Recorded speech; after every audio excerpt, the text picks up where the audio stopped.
interessante, ainda que podia ser o retrato de um drama de uma pessoa negra, como é o Lima Barreto, Recordações do Escrivão Isaías Caminha, é um jovem negro que tenta subir no jornalismo e ele se dá mal não por ser negro, mas porque ele é um sujeito honesto no meio do mundo de raposas velhas.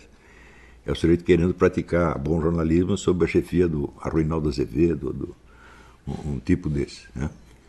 Então, você lê aquela história porque ela está interessante e porque ela reflete a verdade. Eu, quando comecei a trabalhar no jornalismo, um dos primeiros sustos que eu levei foi ver o número de picaretas que havia em torno. Eu lembro que eu contrastava tanto com a massa dos meus colegas que o meu apelido era padre. Eu parecia um padre, para não dizer um santo, né? Porque eu não participava das fofocas, eu não participava das tramóias, eu não pegava propina, né? Eu não fazia, não superfaturava as minhas despesas de viagem. Então, esse cara é padre. Pô. Então, a minha experiência foi exatamente igual à do jovem Isaías Caminha no romance do Lima Barreto. Então, quer dizer, ele pegou ali não o estereótipo. O Isaías Caminha não é discriminado por ser preto, mas por ser honesto. Né? E isso pode acontecer para qualquer um, seja branco, preto, japonês. Então, é uma realidade sociológica que está ali. Né? Do mesmo modo, o Machado de Assis, ele rarissimamente toca na problemática de ser negro. Ele nunca toca nisso aí. Né? Então, esses camaradas todos ocupam os seus lugares na constelação literária brasileira pelos seus méritos literários e não enquanto representantes de um grupo étnico. A literatura negra no Brasil só começa a existir muito tardiamente em função da política. Quando eles começam a criar o Abdias Nascimento cria o Teatro Experimental do Negro. Eu digo, mas antes os negros estavam tudo fazendo teatro, independente de ser negro ou branco. Mas começa com o movimento de negritude, né? E, na verdade, importado de ideias estrangeiras, mostrando então uma espécie de imperialismo cultural autoassumido, como se fosse a mais pura e espontânea expressão da negritude. Na verdade, se não tivessem lido livros europeus ou americanos sobre a negritude, eles saberiam o que é isso. E no Brasil fica difícil porque pelo menos um quarto da população brasileira é mestiço. Então o sujeito ele não tem identidade racial. E esta falta de identidade racial é a identidade, é parte da identidade dele. Não é isso? Então,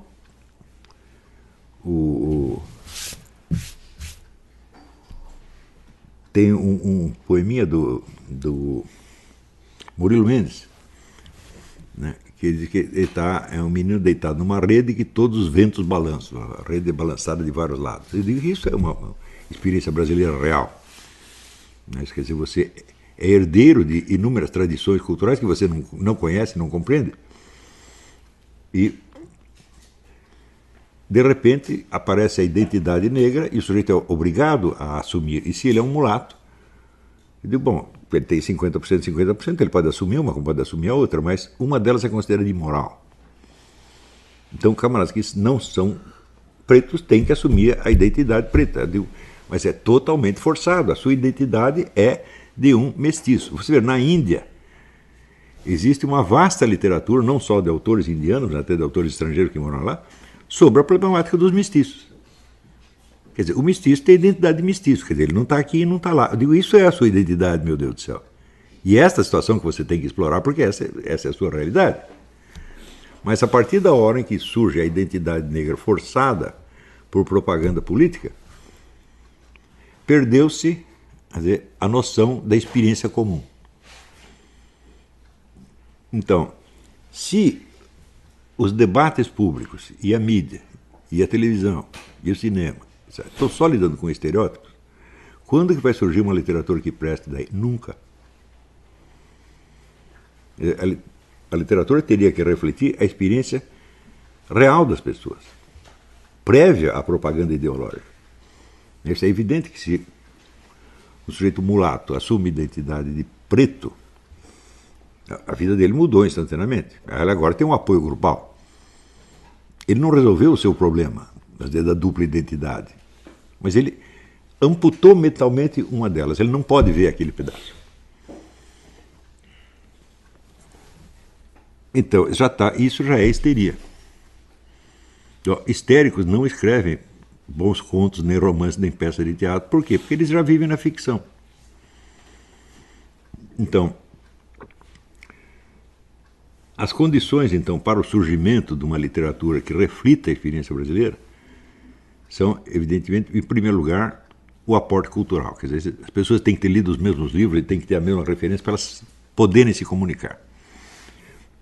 E, em segundo lugar, é preciso se curar de qualquer resíduo de histeria. Você vai precisar aceitar a sua realidade. Mas para aceitar a sua realidade, você precisa querer conhecê-la. O que significa que você vai ter que recontar muitas vezes a sua história. Até você chegar a perceber quem sou eu mesmo no meio dessa coisa. Só se você fizer isso, você vai poder entender a vida alheia. Então é preciso ter um interesse profundo pela humanidade real.